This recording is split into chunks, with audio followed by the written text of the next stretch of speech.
tiẹ̀ wá ni mo sọ yẹn. وتكون في أوقاتها.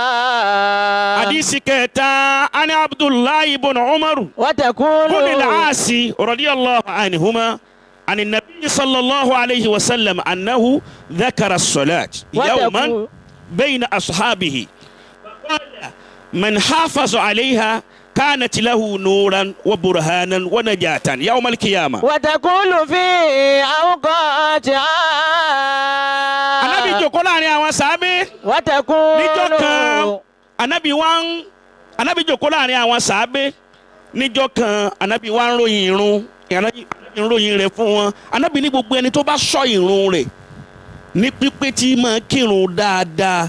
Irun yẹn yóò jẹ́ ìmọ́lẹ̀ fún. وتكون في Wa burhanan, irun yẹn yóò jẹ́ ìmọ̀nà ọ̀nàmà yóò jẹ́ fún. أوقاتها. Wa najatan, irun yẹn òun ni ó là ń jọ gbẹ̀ndẹ̀ al-qiyama. الله يلعن تاركي. Wa man lam yuhafiz alayha, gbogbo ẹni tí ó bá ti wá kírun tó fi irun lẹ̀.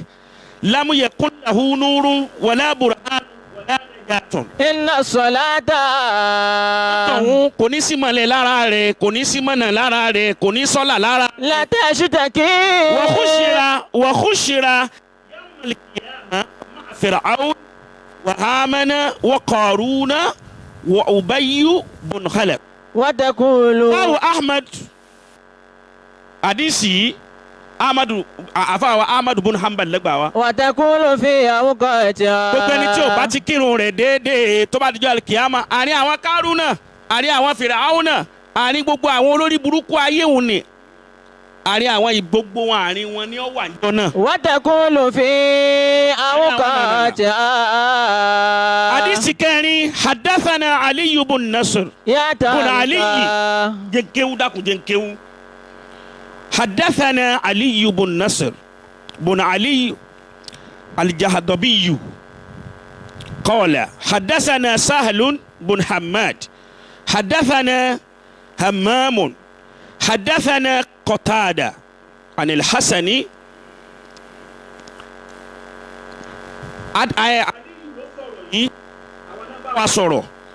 الجهضبي أونا باوا سورو سهل بن حماد àwọn náà bá wa sọ̀rọ̀. Tàríkà lè sọ̀láàtì. Hamamu náà bá wa sọ̀rọ̀. Tàríkà lè sọ̀láàtì. Qatada náà bá wa sọ̀rọ̀. Tàríkà lè sọ̀láàtì.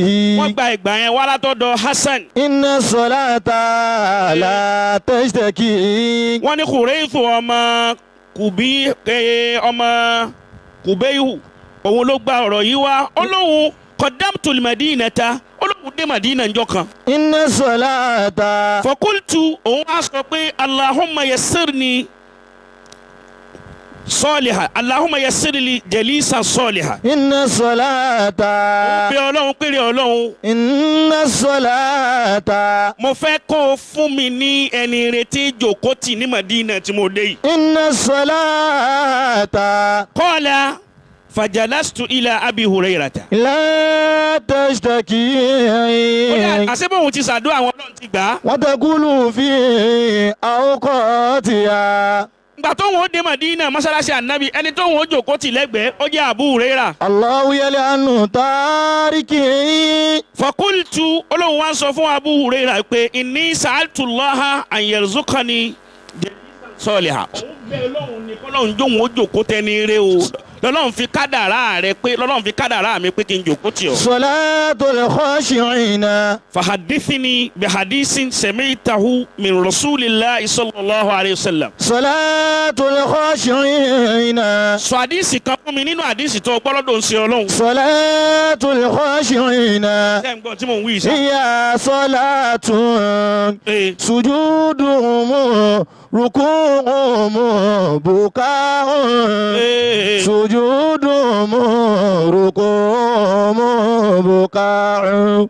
Àdìsí tí wọ́n Abu Hurairah bá kà fún mi yìí bóyá ó lè ṣe kó jẹ́ àǹfààní fún mi náà. Salatul khashi'ina. Abu Hurairah wá ń sọ fún wípé. Salatul khashi'ina. Sami'tu Rasulallahi sallallahu alayhi wa sallam. Salatul khashi'ina. Abu Hurairah sọ fún wípé òun gbọ́ lẹ́nu ti Ọlọ́run tá nábì sọ wípé inna awwala ma yuhassabu bihi al-abdu yawma al-qiyamati min amalihi salatuhu. inna salata. Abu Hurairah ní nínú ìṣirò ntọ́lọ́wọ́n ọba tí ó kọ́kọ́ ti ṣirò níjọ́ àlìkìyámà. Abu Hurairah ní ànábì sọ fáwọn pé irun ni àkọ́kọ́ o. salatul khashi'ina hiya salatun. Ẹni ó bá kírun rẹ̀ déédéé ó jèrè níjọ́ àlìkìyámà. salatul khashi'ina hiya salatun. Ẹni ó bá rárùn láre yóò jẹ àgbákòyà níwájú Ọlọ́run. salatul khashi'ina hiya salatun. Irun òun làwa fi ń tàrí ní lónìí àwa àfa ṣéwù ṣéègè khalifa gbogbo wa à ń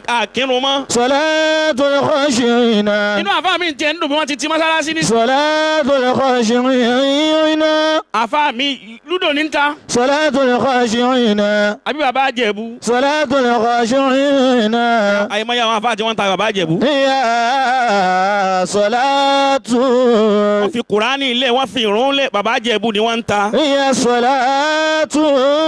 Náírà kí ló pé. hiya salatun. Lẹ́yìn náà mọ gbogbo ẹ̀ báyìí. sujudu mu ruku'u mu buka'u.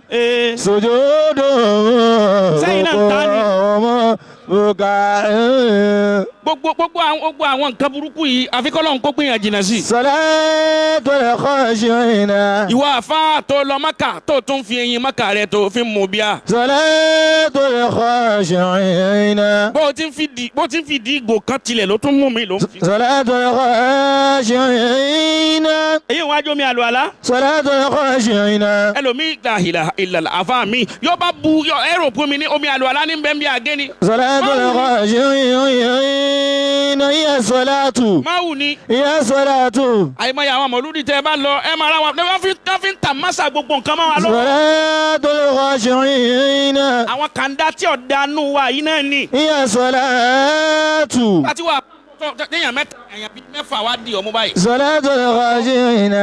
Bí nígbà tí èsè fàdé yìí olówó. hiya salatu. Wọ́n láwọn ṣé wù rí náà ni wọ́n rí nǹkan ni. Kí ló ń rí? sujudu mu. Sì rí nǹkan kan ó ti mú sẹ́pẹ̀ yóò ní. ruku'u mu buka'u. sujudu mu ruku'u mu buka'u. Ẹ já padà sọ́dọ̀ Ọlọ́run. Ẹ já padà sọ́dọ̀ Ọlọ́run. ulaika. Ká máa kiri kódà ara àwọn àfa tí wọ́n gbààwẹ̀. ulaika. Wàláhì làzí. lahum maghfiratun. Bébí para yín ni. wa ajrun kabir. Àfa mi àní Ọlọ́run ṣiṣẹ́ yín ni. ulaika. Ọlọ́run òróró tó bá wọn. lahum Kò ní gbààwẹ̀ fọlọ́run dépò ẹni tí ò tiẹ̀ gbààwẹ̀ ni ó kírun. maghfiratun. Wọ́n tó ń pera rẹ̀ láàfà wọ́n náà sọjọ́ tó ti kírun gbẹ̀. maghfiratun wa ajrun kabirun. ulaika lahum maghfiratun wa ajrun kabir. Wọ́n ní wọ́n ti mọ́sálásí wọn ò ní ti mọ́sálásí àwọn tí wọ́n sọ̀fin pé kí wọ́n ti mọ́sálásí àwọn ń kírun. ulaika. Ẹ wà àtìgbà tí wọ́n ti mọ́sálásí. Ẹ wà àtìgbà tí wọ́n ti àwọn ilé Ọlọ́run. Àrà Sámúkí. ulaika.